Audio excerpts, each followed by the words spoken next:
नमस्कार, मी स्वप्नील राठोड, युवा शेतकरी. माझा सरकारला प्रश्न आहे की मी आर्णी केळापूर मतदारसंघामध्ये राहतो. माझ्या मतदारसंघाला वगळून दारवा, दिग्रस आणि नेर या मतदारसंघामध्ये जास्तीत जास्त प्रमाणात अतिवृष्टी असो, विमा असो किंवा कोणत्याही प्रकारचं अनुदान असो, त्यामध्ये जास्तीत जास्त शासनाचा लाभ त्या लोकांना मिळण्यात येत आहे. आणि माझ्या मतदारसंघामध्ये मी सामान्य शेतकरी आहे. कोणी नेता आपल्या अंगावर घेऊ नये, कारण सरकारने जाहीर केलेला अनुदान 50,000 रुपये अनुदान दिलेले होते, ते पण अद्यापही आलेले नाही.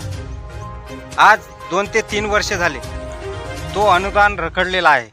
अतिवृष्टी मागच्या वर्षी 23-24ची 24-25 असो वा 22-23 असो, कोणत्याही वर्षीचा असो, आमच्या मतदारसंघामध्ये आमच्या मंडळामध्ये कोणालाही देण्यात आलेला नाही किंवा अशी संमती देण्यातच आलेली नाही.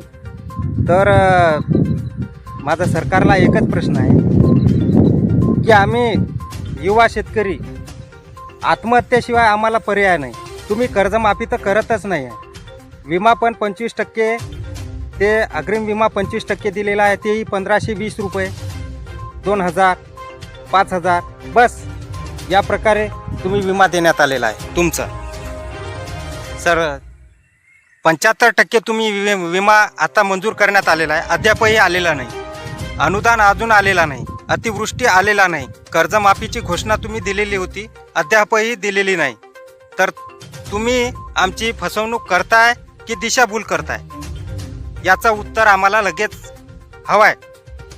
कारण आम्ही आता वैतागून गेलेलो आहे. आत्महत्येशिवाय आम्हाला पर्याय नाही. आमच्या शेतामध्ये